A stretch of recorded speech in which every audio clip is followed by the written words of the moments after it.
안녕하십니까. 오늘 한길 리서치에서도 이제 이거 오차범위의 접전 여론조사가 나왔습니다. 대단합니다. 지금까지 이거 오차범위에서 이제 접전을 벌이는 여론조사 놓은 게요.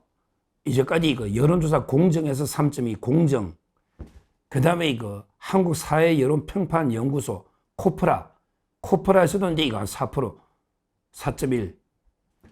그 다음에 이거 에브리 리서치에서 이제 이거 4%. 3개 나왔죠? 제가 알기로.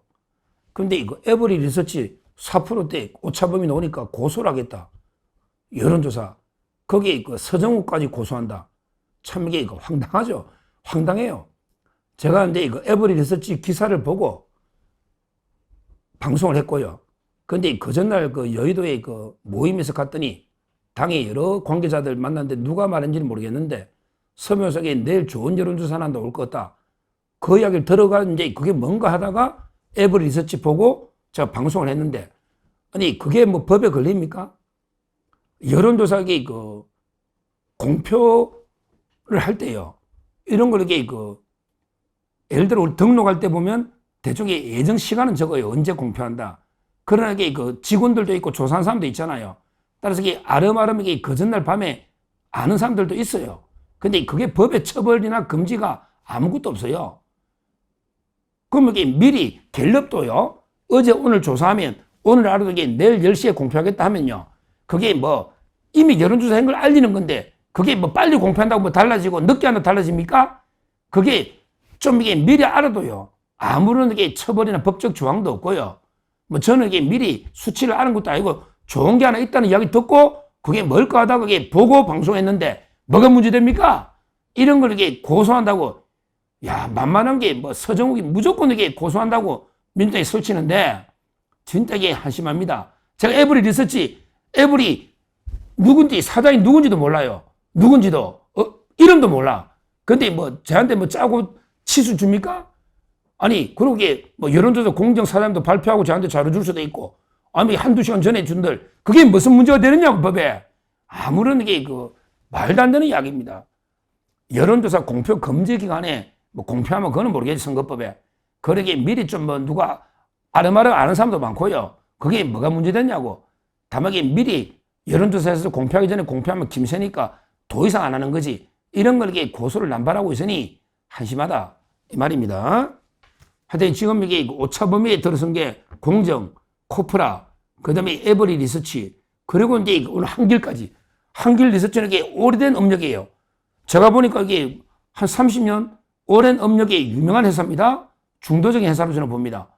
여기에서 오차범위가 높다는 거는 엄청난 거예요. 물론 이제 그 갤럽이나 리얼미터도 이게 한 자릿수로 주는 게 높죠. 한 자릿수로. 근데 오차범위까지 온 거는 지금 4개입니다. 4개. 자, 그럼 이게 얼마나 오냐? 어제 오늘입니다. 얼마나 오냐? 이재명이 46. 뭐 요즘 다 이렇게 나와요. 이재명이 46. 그 다음에 김문수가 41.3. 41.3. 한마디로 이게 4.7. 이게 오차범위잖아요. 3, 4% 차이. 대단한 여론조사가 나왔습니다.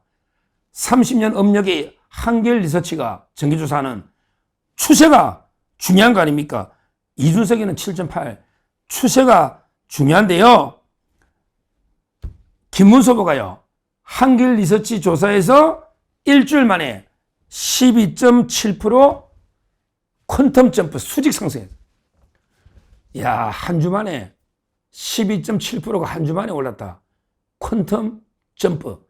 와, 이런 거 이게 처음 봅니다.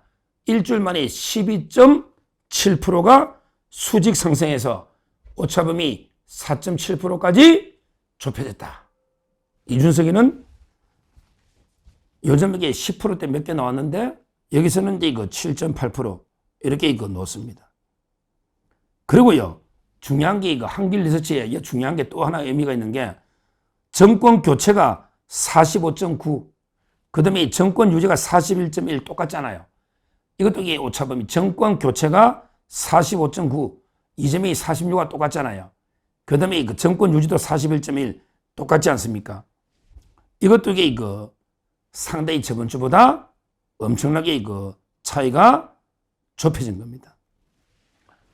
야, 앞으로 이런 여론조사가 이제 줄줄이 나오겠죠. 어제 또 토론했으니까 또 큰 변동이 있을 겁니다. 어제 이재명이가, 점점명이가, 찌점명이 어제 완전히 박살났죠?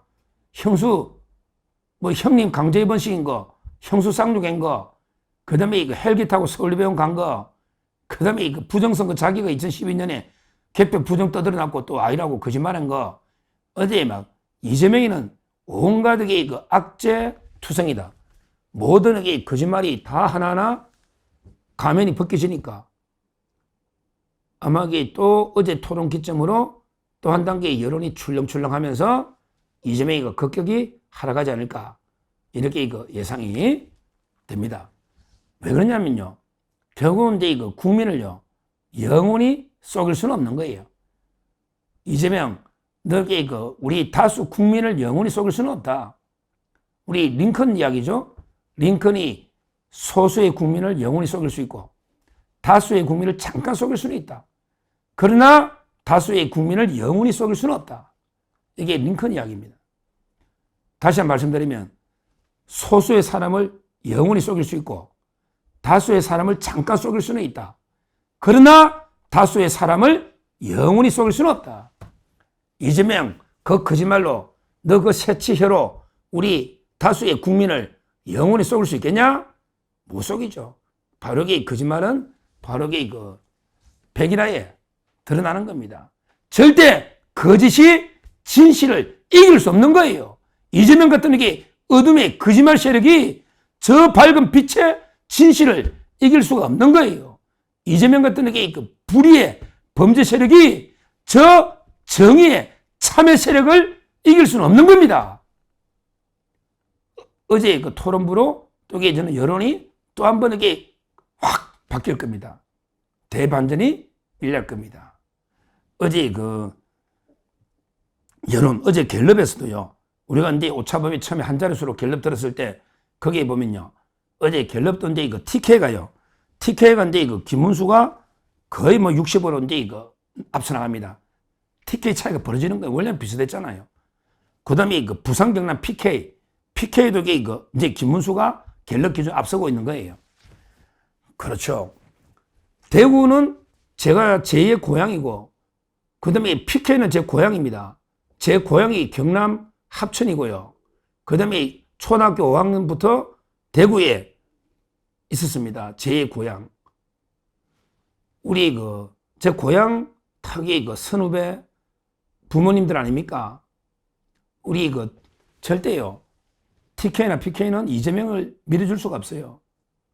PK는 특히 산업은행 100% 국채거래 산업은행은 못 옮겨주는데, 그래, 정부 지분 있는 민간기업 HMM, 옛날에 현대상선 HMM, 이걸 옮겨준다? 아니, 100% 국채, 100% 지분 가진 산업은행을 못 옮겨주는데, 한 60% 지분 가진, 그러면 HMM을 현대상선을 옮겨준다? 그러면서 이게 뭐라 했어요? 현대상선의 직원들하고도 협의 끝났다? 노조에서는 전혀 아니라는데, 새빨간 거짓말 하던데, 노조에서는 우리 부산 경남 제 고향 어르신들 절대 이재명 안 됩니다. 전부 이게 부산 경남에 사기치는 겁니다. 산업은행은 안 되고 HMM 해양수산부 옮겨준다? 또 이렇게 사천을 항공 MR로 항공 정비사 MR로 이거는 인천으로 가고 있는 겁니다. 여기에 쏘으면 안 됩니다. 왜 부산 경남이 왜 이재명이 같은 사기꾼 찍습니까? 압도적으로 김문수를 밀어야 됩니다. 대구 경북은 말할 것도 없고 우리 보수의 심장. 여기 박근혜 대통령 오늘 저녁에 만나잖아. 80% 이상 밀어줘야 됩니다. 80% 이상. 그러면 여기 이깁니다.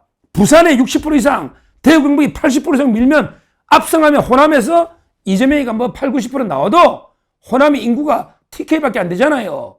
그러면 이게 이길 수 있는 거예요. 그 다음에 경기도지사 2번 하면서 이게 워낙 잔인하니까 어제 부천에도 김문수 태풍이 불고 있습니다. 전국적으로. 서울은 이미 앞선 게 서울은 많이 오고요. 서울은 이미 김문수 많이 오고 있지 않습니까? 우리가 질 데가 없어요. 따라서 지금 이제 네 번째 오늘 한길 리서치에서 오차범위 놓은 거, 이거는 다 이유가 있는 겁니다. 이재명이 거짓말이 만천하에 드러나기 시작했고요. 그 다음에 이거 말도 안 되는 사기 공약들. 더군다나 이재명이가 1차 토론 때 뭐 커피 원가 120원. 그 다음에 예약을 취소하고 안 나타나면 경제 발전한다. 호텔 노쇼 경제론. 이게 뭐 퍼지면서 자영업자가 10% 이상 빠지고요. 그 다음에 그 역풍이 얼마나 불고 있습니까? 토론을 하면 할수록 지지율이 쑥쑥쑥 빠지고 있지 않습니까? 이재명은 이제 급하니까, 야, 나는 이게 그 법조인 아닌 사람은 법조인 아닌 사람도 이게 대법관이 될 수 있도록 한다고 민주당이 당론으로 해놓고 이재명이가 워낙에 여론이 안 좋으니까 법조계, 야, 나는 그 말 한 적 없다. 이건 내하고 상관없다. 이런 말도 안 되는 게 발뺌을 하고 있어. 민주당이 당론으로 그 민주당이 다 해놓고 여론이 안 좋으니까 이재명이가 나는 그런 말 한 적이 없다. 와, 대법관을요. 법조인 아닌 사람이 할 수 있다고 어제 제가 방송까지 했잖아요. 근데 이재명은 자기 모른대. 와, 민주당의 수령이 이재명한테 말도 안 하고 대법관을 갖다가 바꾸는 걸 이재명한테 상의도 보고도 안 하고 밑에서 알아서 합니까? 이게 말이나 됩니까? 그만큼 이재명이가 상당히 완전히 멘붕에 빠져가지고 허둥대면서 정신을 못 차리고 있는 거예요. 자기가 여론이 이렇게 마지막에 여론이 이렇게 될 줄 몰랐겠지. 처음에는 부자 몸조심하면 무난하게 그냥 한 20% 차이로 뭐 한 60% 내심 60% 이상도 기대했겠지. 이러다가 여론이 이래 되니까 완전히 막 허둥지둥 되면서 멘붕에 빠져서 정신을 못 차리고 있습니다. 우리가 이럴 때일수록 우리는 더 차분하고 냉정하게 한 표 한 표 냉정하게 나아가야 됩니다. 우리도 흥분하면 안 됩니다. 한 발 한 발에게 차분히 냉정하게 한 표 한 표를 우리가 얻어가면요.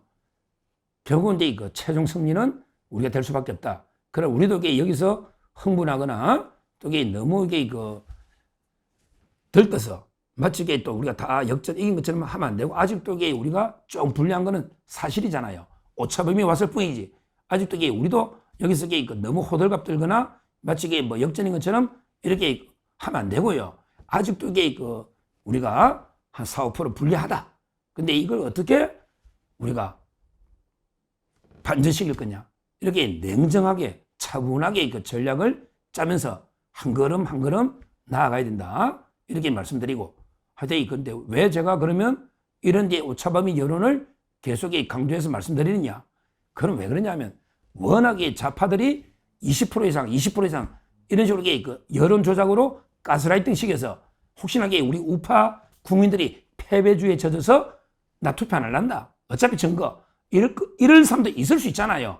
그러니까 그런 분들한테 희망과 그 다음에 꿈을 주야 되니까. 그래서 제가 오차범위 여론 놓으면 제가 이렇게 말씀을 드리는 거예요.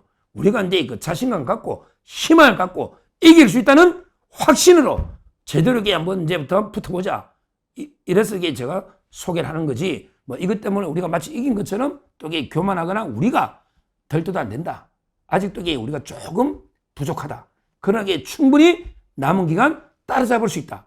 이런 희망으로 하나 돼 나아가면 저는 승리할 수 있다. 이렇게 말씀을 드립니다. 감사합니다.